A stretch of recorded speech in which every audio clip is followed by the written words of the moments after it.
Hey, what up, Jared? Long time. How's it going, my guy? It's going. Yeah, moved out to the mountains, and was greeted by watching RSL peter out of the playoffs last night at the hands of Mora and Phil Neville and the Phil Neville revenge tour. Yeah, that was surprising for sure. Hmm. Yeah, I didn't have Kamal Miller on the bingo card at all, scoring a goal and getting Justin Glad losing Kamal Miller at the post. I did not have that on the card at all.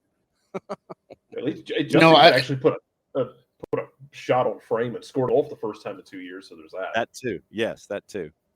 hey, I'll race you, Felipe Mora brace after 20 plus games of no goals. I mean, it seemed like everything went right for the Portland Timbers. I think that's what it took to get him out of this round. Mhm. And on the same sentence, everything went wrong for RSL. I mean, it fell for, 20 minutes of that second half that they were gonna score a couple of goals, and they just couldn't do it. There was mistake after mistake. I have no idea what Cruz was thinking on that free kick by uh who was it that took it? Why is he escaping my name? The Colombian defender. We know what Yeah. you're talking about. We got it. Yeah, well, the free kick is perfect. It was gonna clear the wall, and I don't know why he just all of a sudden decides to do some sort of moving screen and just pushes the wall. I mean, it was completely unnecessary, and I thought that he was a no-show. Gossa comes out and he comes in, and I thought he was irrelevant, and he ended up doing more bad than good for RSL. So yeah, it was definitely a combination of things that led to Portland moving on to the playoffs. Yeah, I was. Now it was just. Oh my God, that moment where why you're going into the wall, that blew my mind. Why you decide on a kick that was going in and it was gorgeous. It went and you decide you're going to go in and crash the wall and try to compress it and try and sit there and make a distraction and everything, and you violate the spacing rule and everything. So it's like, dude, what are you doing? Yeah, Brian Vera. Brian Vera is the one who took the shot. Yeah, and look, I thought that Brian Vera was very good. I thought that Ojeda was excellent. I thought Luna had a lot of moments. Quite honestly, when you look at the stats, when you look at, if you are, someone that goes into the XG factor, I mean, RSL should have won that game. It's just it wasn't there for them to have, and they allowed the Timbers to stay in this game. And like you said, Kamal Miller there at the end, completely unmarked. He does a good job at staying on side. I mean, he sees the line, he checks himself, and then finds that header. But Glad went from hero to zero there, right? Because he gets that beautiful header. Great job at getting that goal.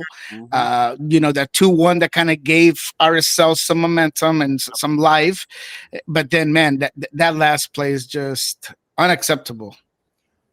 How often do we see that though in these games, especially a playoff game, where in RSL's case, they're pushing, they're creating chances, they're forcing saves. They could not find the breakthrough. And then after a few minutes of that, you get one situation the other way, and it's the killing blow from Portland where RSL had chances, you're right, to tie it up. They didn't take advantage of it, and Portland went down, only needed one shot, and they put the game away, man. You got to take those chances. I mean, yeah, no, totally agree. Legitimately, I think if the Willie Agata bicycle kick goes in and doesn't hit the crossbar, I think we're talking about an entirely different game with momentum and such. But you figured that when Agata's kick hit the crossbar instead of going in, you figured it just wasn't going to be their night. No, Altunji, that there is a easy tap in that he just doesn't get to.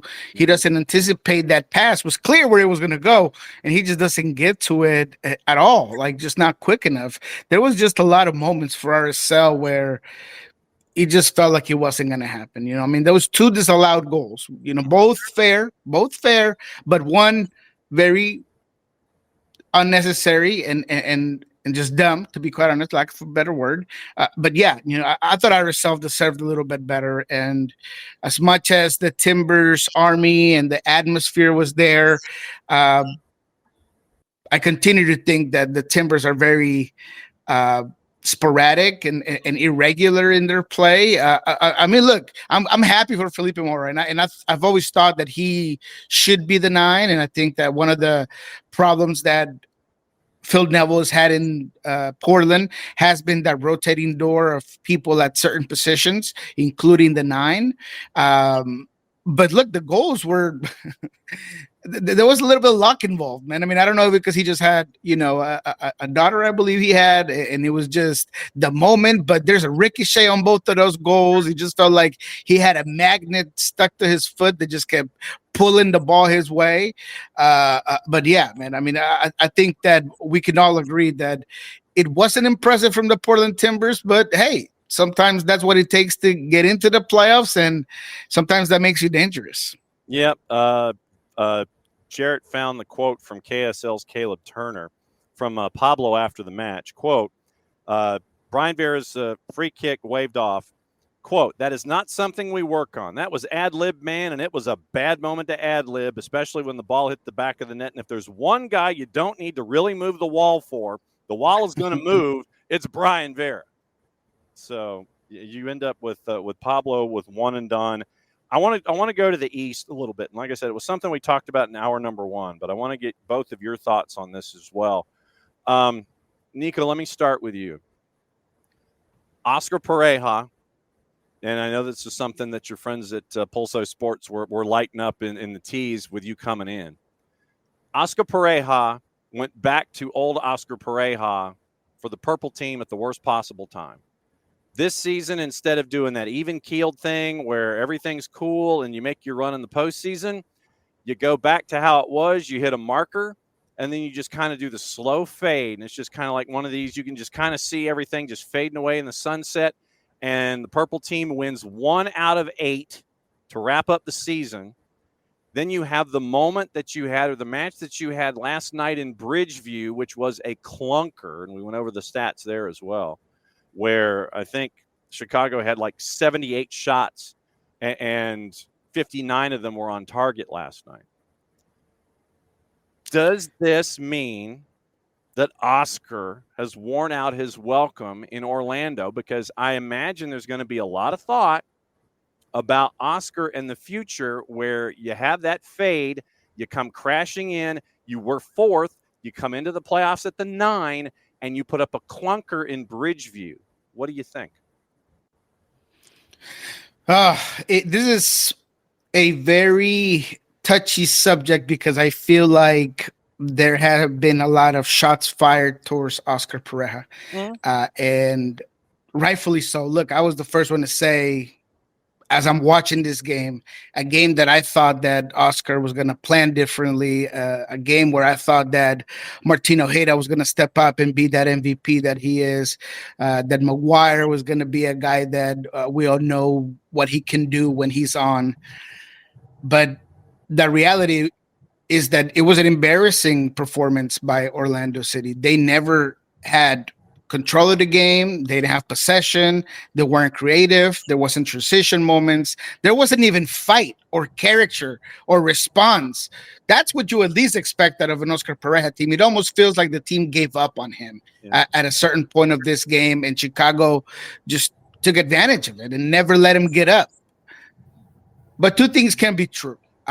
Do I believe that Oscar Pareja has been unsuccessful to put Orlando City where they want to be or take the next step? Absolutely. Yeah. But, I've heard comments about him being a fraud and all of these things. Look, Oscar Pareja is Oscar Pareja.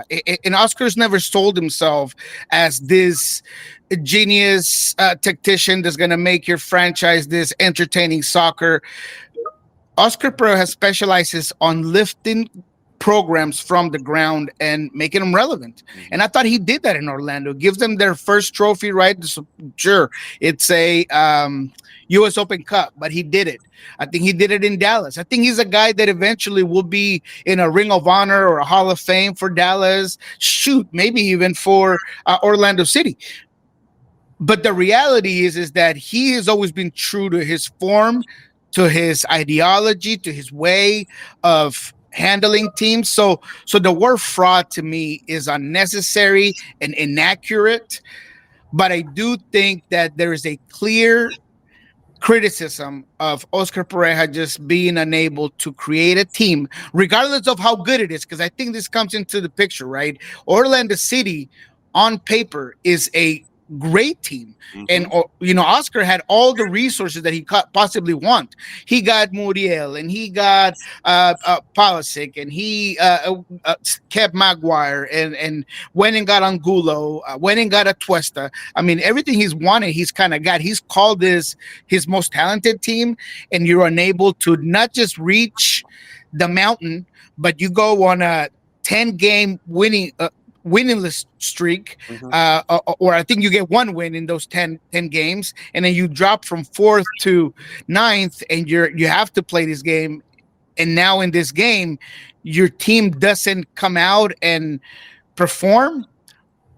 I think that his job is on the line. I think that the criticism is fair, but I wouldn't go so far into at calling Oscar names or saying that he provided something that he did not reflect, because I thought that he did a good job at getting Orlando City back to relevancy. Jared, go for it. I agree. It's go look. I don't know if people truly remember, and I don't know if this is just recency bias because we're just used to Orlando being a functioning franchise. Up until Oscar got there, they were just a series of Wile E. Coyote cartoons in just different forms. The Jason Christ era, O'Connor comes in. O'Connor. I remain convinced that a chunk of it was Nani when he was there, who's a brilliant player, one of the best of our eras growing up as kids. But man, they were just so mentally weak in that era, and Oscar seemed to change all of that. Maybe Oscar's not the guy to take them to the next step. Entirely possible. Like, history is littered with those guys who take a franchise in any sport, in any league, and take it from being a mess to being stable and giving it a solid foundation. They might not be the one to get you to the promised land, but that stuff matters. And maybe you go get somebody, but I think you have to be careful about it, because if you go get someone, you need to make sure that they can build on that and that it doesn't backslide. And that's a scary decision to have to make. And especially for me right now, it'd be kind of, there's a lot of traffic with MLS teams right now. Like, Atlanta's open. LAFC is opening after the Cup. There's a lot of traffic for a lot of big teams that will want to bring in guys and want to court managers maybe a year after. I don't know. But yeah, what Oscar did at Dallas, what he's done in Orlando, he's been great. And I think he gets too defensive at times late in seasons. Yeah. And it stinks, and I don't like it for Oscar because I don't think I've ever heard a crossword about him. But if you make that move, I'm not going to tell them that they're wrong if they think they need to hit it into another gear. But it's a risky decision, man. Yeah, no, I love that you bring that up, Jared, because that's the reality. Look, as someone who has covered Oscar Pareja, who has sat down and talked to him countless occasions ever since his early years coaching at Dallas, and I've sat down with him and Clavijo, rest in peace, and he is always going to be true to his form, and sometimes that's for the better or for worse. Look, if you're going to come and tell me that Oscar's too conservative. Yeah, I'll agree. If you come and tell me that he has been unsuccessful to win major trophies, sure, let's do that. If you want to come and tell me that his tactics at time are a little antiquated, let's have that conversation.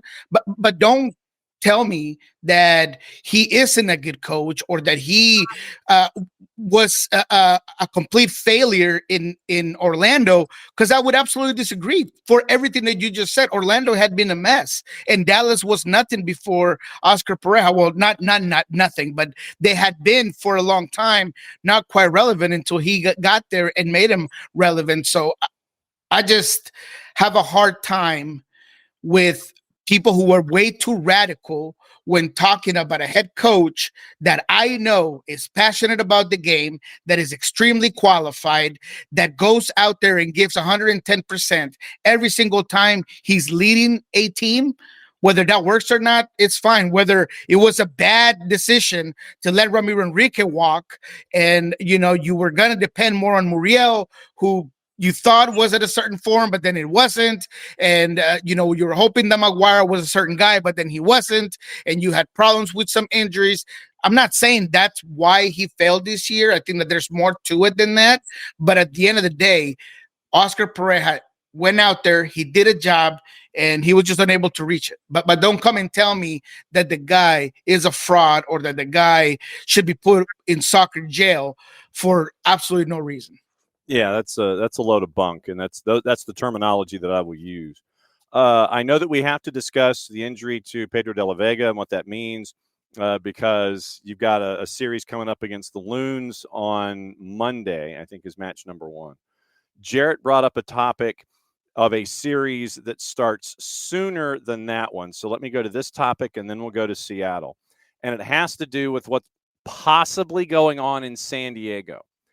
And according to Tommy Scoops, now that he is at the Athletic now, the availability of San Diego FC star winger Chucky Lozano for the club's playoff run is uncertain due to an internal situation, absent from the matchday squad in decision day, absence due to a verbal altercation that took place in the locker room earlier this month, sources said. Subbed off at halftime during the game against Houston October 4. Unhappy about it. Verbal altercation takes place. One source said that Lozano needs to prove how committed he is to the locker room in order to be available to play in the playoffs. San Diego obviously is going to be taking on Portland on the weekend. Mikey Vera said after the win Saturday, he said, we had a situation we are dealing with internally.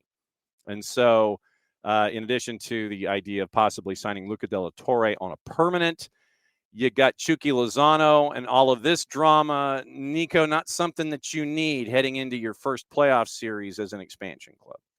No, I said this when I first saw it, and then later I put it on X.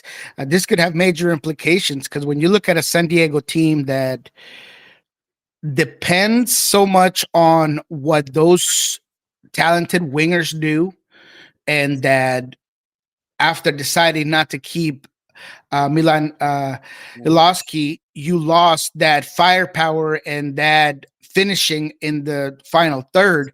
You need a guy like Lozano, a guy that has the magic, that can at any moment in time finish from mid-range and just be another problem for defenses. And look, no disrespect to Pellegrino, who he's a good player, and he's played the 9, he's played out wide, and of course Dreyer's the MVP of this team, but not having Lozano is a problem without a doubt for San Diego. I'm not saying against Portland, because Portland, I don't know if they can really put this San Diego team under duress enough to make it worth it. But whoever gets out of Minnesota and the Sounders, you best believe they're going to benefit if you have decided to not keep Lozano. Now, I do not know what happened. I have reached out to some sources, and it sounds like it is something that will be resolved. So my guess is that after whatever happens, if it's an internal disciplinary action or if it's just a talk, I mean, he's already missed the game or whatever it is that's going to happen, I think that it will get resolved by the time that you need Lozano. Yeah. But the vibes are not going to be right no matter what. And that cohesiveness and that type of identity that we saw from this San Diego team kind of depends on that, kind of depends of that ability for this team to play good as a collective. So it's an issue. I think it'll get resolved, but you cannot tell me that, Corbett is what you want there at the 9 with Pellegrino on the side compared to maybe having Lozano and Pellegrino at the 9. I just think that San Diego is kind of playing with fire right now. But at the same time, I understand that a coach is not going to be talked to a certain way, and a coach like Mikey Veras is not going to allow diva-ish type of attitudes in his locker room. Right. So for all accounts, I think that the situation will be handled, but it would be interesting how it affects the serenity or lack thereof of that locker room. That's an interesting word, Jared, that Niko uses, the serenity of the locker room. I like that breakdown. But this is why we talk so much about managers as not just tacticians, but as managers, of finding that balance between, this is one of the worst times possible for you to have a player kind of get out of pocket or perceived to get out of pocket, however it's being reported.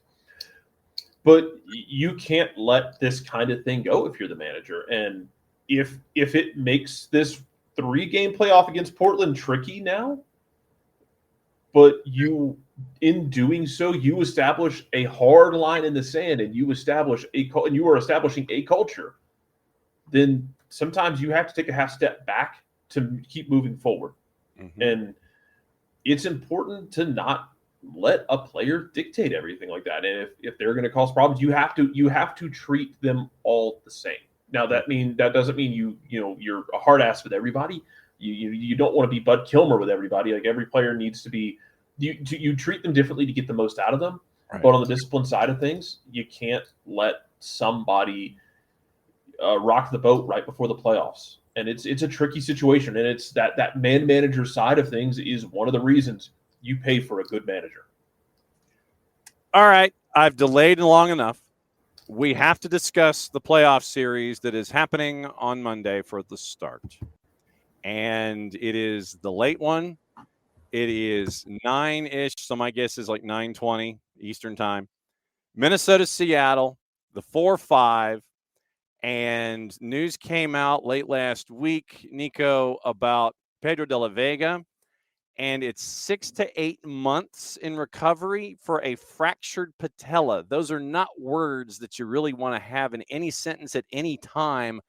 But the impact of this, just as PDV was getting into that rhythm of the offense and the demands that Brian Schmetzer has, that is awful news at the worst time. It is awful news. I have been on record saying that this minimizes Sounders' chances to go on a deep run in this playoffs. I think that it's undeniable that Pedro de la Vega was an X factor, was a game changer, was a guy that made your attack elite. Not that he cannot be good or dangerous with Paul Rothrock playing that position. Not like you don't have depth with guys like Georgie right behind him. You could do a lot of things at that winger position, even playing Kalani a little bit higher. You could play Reed Baker-Whiten a little bit higher. But at the end of the day, you are losing a guy that had been a proven player, that is definitely by far your most talented attacker, that has a bag deep as it goes when it comes to just being able to affect and influence the game, both defensively and offensively. So it's tough. My mind goes directly into being disheartened for the player. Pedro de la Vega has put everything in his power and has turned his life into just rehabbing and trying to figure out how he stays healthy. And for it to just go down in flames against New York City FC, in a game that maybe was low stakes, but that I felt like he needed to be out there. I felt like it was important for him to continue to build continuity, continue to build minutes, keep his form. It's just unfortunate. So he's had surgery. Surgery went well. Brian said 6 months, 6 to 8 sounds about right. He'd be ready for April. But I do believe that his base case scenario for the player and for the club. Had it been an ACL, which was my first thought, that he was holding that knee, same knee that he did in Lanús, my mind went to ACL. So I was happy to hear that it was a patella, and I was happy to hear that the idea on recovery was a lot shorter than it could have been. So we hope that he gets well, but the Sounders' chances are going to be impacted. Even if it's against Minnesota, I feel like they're going to struggle a bit to break down a team that, look, to be honest, Minnesota has fallen off 3 or 4 steps to where they were at one point. I think that not having Tanny has been huge for that team. I think that the lack of Yeboah because of the injury has been big. I feel like even defensively, they've showed some holes that they weren't showing earlier. So I think the Sounders are still the favorite going into this one, regardless of what you may see in the standings and regardless of the 3-game series, obviously benefited Minnesota. But I feel confident that the Sounders, with what they have, they can manage to win at least round 1 of the playoffs. Right now, looking at juice boxes for this game specifically, not the series on the whole, Seattle is a road dog. No real surprise, but it's not a large margin. Plus 170 right now for Seattle to win over 90 minutes. 90-minute draw plus 247, and the Loons are a plus 143. Tomorrow, Niko, we have a series. I don't know if you've heard of this gentleman, but there's a guy named Messi. I think I know. Yeah, and so we could have a situation where Nashville and Messi and friends could play 4 times in a row. Decision day, 3-game series, and I think the longer the series goes, the more I lean toward Nashville in this one because of experience and age and knees and joints and all these kinds of things, and finding out that your speed on the wings can get behind the back line of Messi and friends. They start things off on Friday night. What's your early vibe on match day 1? Yeah, both you and I are in the same page when it comes to, look, I really believe that this format benefits Nashville. And I feel like beating a team 5-2 in a game that didn't really look like the 5-2, that if it's not for the Nahar, a handball in the 18, Nashville probably does a lot better in that game, but you allow momentum to shift to Miami. I like Nashville. I really do. I think that BJ has a real way to influence the game and keep the ball away from Messi. Again, it all kind of goes out of sorts when one of the best players in soccer history arguably decides to turn it on.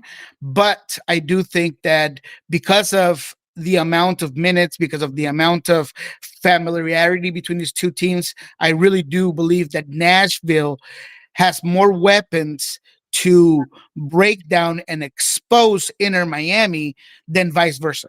And because of that, and because of what I believe is a more sustainable approach to the game, I think Nashville is going to surprise people. I think this one might go 3, but I do believe that Nashville will come out on top. But is it a surprise, though, if Nashville takes care of business in 3? I mean, I think you'd say for most, right? I mean, everybody who I talk to when it comes to the pundits, most of them have Inter Miami moving on. Obviously, the Messi factor. And look, as much as I think Rodrigo De Paul has been underwhelming, yeah. I mean, in my opinion, I don't think he's came on and did anything incredibly differently. I believe that without a doubt, Nashville is the better team. So to your point, do I think is a surprise? I mean, I guess so. I think anytime that you have Messi on the other end and the team has pummeled you the week before, I think that it's fair to call it that way. But I think we're both on the same page where maybe we should not be as surprised because we know that Nashville is a good team. All right, what's going on, Pulso Sports Sounder at heart? Because I know once again you're heading to the Providence and Swedish delicatessen and 5-minute oil change to find out what's going on as they get ready for the series with Minnesota.